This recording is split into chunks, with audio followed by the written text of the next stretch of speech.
Regional ring road అనేది ఒక మహాయజ్ఞంలా మారి రేవంత్ రెడ్డి సర్కార్కి పెను సవాలుగా మారినటువంటి నేపథ్యంలో అసలు ఈ రీజనల్ రింగ్ రోడ్లో ఏ ప్రాంతాలలో మనం ఇన్వెస్ట్ చేస్తే ఎంత లాభం వచ్చే అవకాశం ఉంది అనేది మనం విశ్లేషణ చేసుకునేటువంటి ప్రయత్నం చేద్దాం.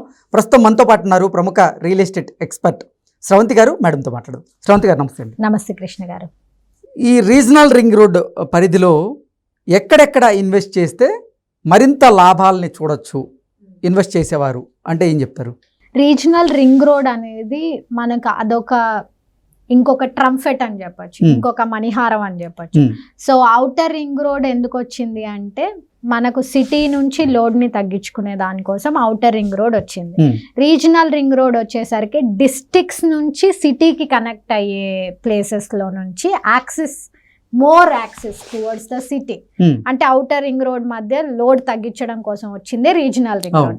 సో దీన్ని రెండు పార్ట్స్ గా చేశారు, ఒకటి నార్త్ అండ్ సదర్న్ పార్ట్ అన్నమాట. సో ఇది మనకు గత ప్రపోజ్డ్ 5 years బ్యాక్ నుంచి కూడా రీజనల్ రింగ్ రోడ్ సర్వేలు అనేవి జరుగుతూ వచ్చాయి. అలైన్మెంట్స్ కూడా ప్రోగ్రెస్ అవుతున్న టైంలో మనకు కొత్త గవర్నమెంట్ వచ్చింది అనమాట. సో రీజనల్ రింగ్ రోడ్ అనేది మీకు ఏం చెప్పాను, డిస్ట్రిక్ట్స్ నుంచి సిటీలోకి వచ్చే లోడ్ అన్నమాట. అసలు ఈ రీజనల్ రింగ్ రోడ్ అనేది ఏ డిస్ట్రిక్ట్స్ ని ఏ ప్రాంతాలని కనెక్ట్ చేస్తుంది అసలు? So south and north part తీసుకుంటే మనకేంటంటే ఈ సౌత్ పార్ట్ తీసుకున్నట్లయితే మనకేంటంటే Choutuppal to Sangareddy, whereas north part తీసుకున్నట్లయితే కంది, ఇటు సైడ్ అంటే ముంబై హైవే తీసుకున్నాం. సో ఇటు సర్కంఫరెన్స్ చేసుకుంటూ మనకు రీజనల్ రింగ్ రోడ్ అనేది ఫస్ట్ ఫేజ్ లో 340 kilometers ఆఫ్ సర్కంఫరెన్స్ అనేది ఫామ్ అవుతుంది అనమాట. సో ఇందులో మనకు we have so many villages, ఎందుకంటే this map is totally different with more than మనకి ఇప్పుడు జిహెచ్ఎంసి పరిధి ఎంత ఉందో అంత ఇంకొక ఫోల్డబుల్ అయ్యే అంత villages are getting connected with this regional ring road అన్నమాట. కాకపోతే ఔటర్ రింగ్ రోడ్ ఉన్నప్పుడు ఇన్వెస్ట్మెంట్ చేయమంటే చేశారు ఎవరైనా? అది వచ్చినప్పుడు చూద్దాం అన్నారు. ఇప్పుడు ఇన్వెస్ట్మెంట్ ఎక్కడ చేయాలి అంటే ఔటర్ రింగ్ రోడ్ కి రీజనల్ రింగ్ రోడ్ కి మధ్యలో చేయాలి. ఎగ్జిట్ పాయింట్స్ చేయాలి, hot spots, those are called the hot spots అన్నమాట. సో ఔటర్ రింగ్ రోడ్ అయిపోయింది, మీరు చేయలేరు అనుకుందాం, within the HMDA limits సగటు సామాన్యుడికి అందుబాటులో లేదనుకుందాం. Regional ring road exit points on both southern part and northern part ని బేస్ చేసుకొని ఇన్వెస్ట్మెంట్స్ చేయండి. ఓకే, ఏ రేంజ్ లో ఉన్నాయి ఇన్వెస్ట్మెంట్స్? హాట్ స్పాట్స్ లో, అలాగే అంటే మీరు ఔటర్ రింగ్ రోడ్ని అలాగే రీజనల్ రింగ్ రోడ్ని కనెక్ట్ చేసేటువంటి ప్రాంతం ఏదైతే ఉందో అక్కడ ఇప్పుడు మార్కెట్ వాల్యూ ఎలా ఉంది? సో ఇప్పుడు మీరు తీసుకున్నట్లయితే north is already high on the price ranges. Northern part of this regional ring road portion is high on the price ranges. ఇప్పుడు కాదు, ఇది ప్రపోజ్డ్ ఉన్నప్పటి నుంచి ఉంది. ఎందుకు అంటే this area is very accessible to outer ring road. కొన్ని areas ఇప్పుడు మనకు చేవెళ్ళ కూడా వస్తుంది రీజనల్ రింగ్ రోడ్ ప్రపోజ్ లో, కానీ చేవెళ్ళ మనకు అతి దగ్గరగా ఉన్న ప్రదేశం. కానీ చేవెళ్ళలో మనకు హెచ్ఎండిఏ లిమిట్స్ ఉండవు, రెసిడెన్షియల్ ఉండదు. చేవెళ్ళ ఏంటి 111 జీవోలో చాలా వరకు ఏరియాస్ ఉంటాయి, బట్ ప్రైస్ రేంజెస్ ఎక్కువ ఉంటాయి.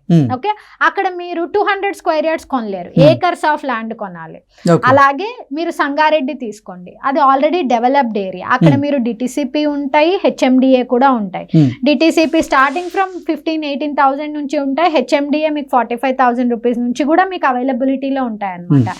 సో మీరు ఈ ఏరియాస్ లో ఇన్వెస్ట్ చేయాలనుకున్నప్పుడు there are certain places like Balnagar exit point ఒకటి, బెంగళూరు హైవేలో ఎగ్జిట్ పాయింట్ టు మన రీజనల్ రింగ్ రోడ్ కి, అండ్ ప్రజ్ఞాపూర్, తర్వాత నందికంది, చౌటుప్పల్, సంగారెడ్డి, వికారాబాద్, చేవెళ్ళ, మెహతబ్ ఖాన్ గూడ, ఇలా కొన్ని ఒక circumference of 12 villages are available for the investments with a price range that where if you have at least 20,000 rupees per square yard మీరు ఇన్వెస్ట్ చేయగలుగుతారు. ఓకే, మీరు చెప్పిన ఈ ప్రాంతాలు ఏవైతే ఉన్నాయో ఆ ప్రాంతాల్లో కూడా 10 ప్రాంతాలు చెప్పారు. ఆ 10 ప్రాంతాల్లో మెయిన్ గా ఎక్కడ ఇన్వెస్ట్ చేస్తే ఎక్కువ లాభాలు వచ్చే అవకాశం ఉంది? ఎక్కువగా మీరు ఇఫ్ యూ వాంట్, మీరు సదర్న్ పార్ట్ లోకి వెళ్ళినప్పుడు మీరు బాల్నగర్ ఎగ్జిట్ పాయింట్ చూస్ చేసుకోండి, అది చాలా ఆర్గానిక్ గ్రోత్.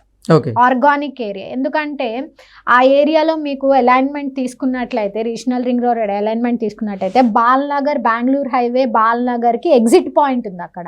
అంటే ఇప్పుడు మనం ఎట్లయితే మై హోమ్ అవతార్ నార్సింగికి వెళ్ళేటప్పుడు ఎట్లయితే మనకు సైడ్ బై డౌన్ పాయింట్ ఎలా అయితే ఉందో, రేపు పొద్దున మనకు అలాంటి యాక్సెసిబిలిటీ అక్కడ స్టార్ట్ అవుతుంది.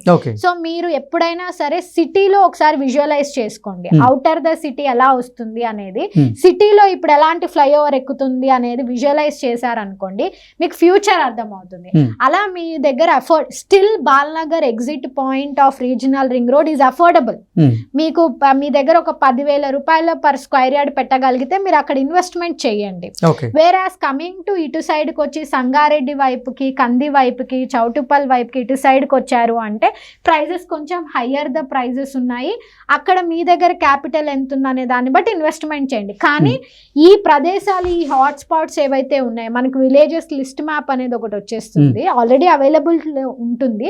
దాన్ని బేస్ చేసుకొని మీరు రింగ్ రోడ్ కి, అవుటర్ రింగ్ రోడ్ కి, రీజనల్ రింగ్ రోడ్ కి మధ్య పాయింట్స్ లో హెచ్ఎండిఏ లిమిట్స్ లో అయితే మీ దగ్గర అబౌవ్ 45,000 ఉంటే go for it per square yard. Less than 20,000 ఉంటే డిటిసిపి లేఅవుట్స్ లో మీరు go for Balnagar. But don't miss the opportunity between these areas, outer ring road and regional ring road.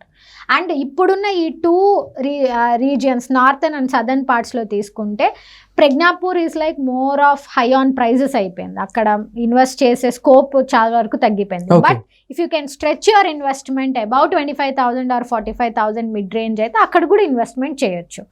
But ఒకటే అండి, ఎక్కడ ఇన్వెస్ట్మెంట్ చేసినా సరే మీరు ఫస్ట్ ఒక నిర్దిష్టమైన ప్రణాళిక ఒకటి ఉండాలి. ఏంటి అంటే ఈ రోజు కాదు, అది down the line 5 to 10 years. అవన్నీ మీకు ఒకరు చెప్తున్నారు, ఒక సో కాల్డ్ రియాలిటర్ మీకు ఎక్స్ప్లెయిన్ చేస్తున్నారంటే go verify the government articles, go see the ఎంతవరకు అది ప్రాస్పెక్ట్ అవుతుంది అనేది చూసుకొని రేడియస్ క్యాలిక్యులేట్ చేసుకొని మీ అంతటా మీరు ఒకసారి ఎక్స్ప్లోర్ చేయండి ఆ ఏరియాస్ని. చేసి మీకు ఫ్యూచర్ ఎలా కనపడుతుంది అనేది ఈ రోజు విజువలైజ్ చేసి ఇన్వెస్ట్మెంట్ చేయండి. ఓకే. గతంతో పోలిస్తే రీజనల్ రింగ్ రోడ్ ఇప్పుడు కొంచెం విస్తరించినటువంటి నేపథ్యంలో ఏ ప్రాంతాల్లో విస్తరించారు? ఇది నార్థన్ పార్ట్ ఇంకొంచెం ప్రొలాంగ్ చేసినట్టున్నారండి. బట్ సర్వే జరగాల్సింది. ఐ థింక్ 2 days బ్యాక్ కూడా మనకు అక్కడ సర్వే అలైన్మెంట్ ఒకసారి చేసినట్టున్నారు. విస్తరించిన ప్రాంతాల్లో కూడా ఇప్పుడు మార్కెట్ వాల్యూ బాగానే ఉందా? లేదండి, అంటే market regional ring road areas already with ఒక సర్టైన్ ప్రైస్ లిమిట్ తో ఉన్నాయి. ఇప్పటి వరకు అయితే ఈ ఎగ్జిస్టింగ్ గవర్నమెంట్ వచ్చాక మనం ప్రైజెస్ హైక్ చూడలేదు. వీళ్ళు తీసుకునే స్టెప్స్ ని బట్టి స్టెబిలైజ్ అయింది. ప్రైజులు పెరగలేదు, స్టెబిలైజ్ అయింది మార్కెట్. స్టాగ్నేషన్ నుంచి స్టెబిలైజ్ అయింది. స్టాగ్నేషన్ అంటే ఆగిపోయింది, ఇప్పుడు తటస్థంగా ఉంది, ఇప్పుడు స్టెబిలైజ్ అవుతుంది.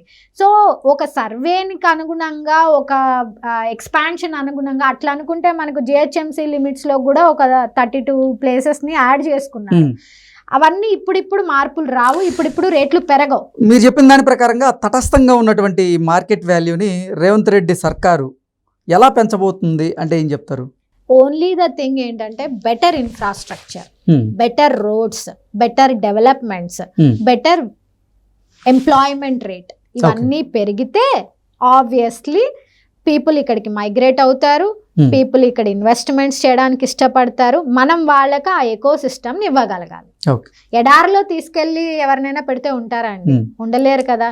ఆ ఎడారిలో ఏం క్రియేట్ చేయాలి? వాటర్, ఇల్లు కట్టుకోవడానికి అన్ని రిసోర్సెస్ అన్ని ఇస్తే ఎడారిలో అయినా సరే ఉండగలుగుతారు, లైక్ దుబాయ్ లాగా. సో కాబట్టి as vision 2050 is current governments Revanth Reddy గారిస్ విజన్.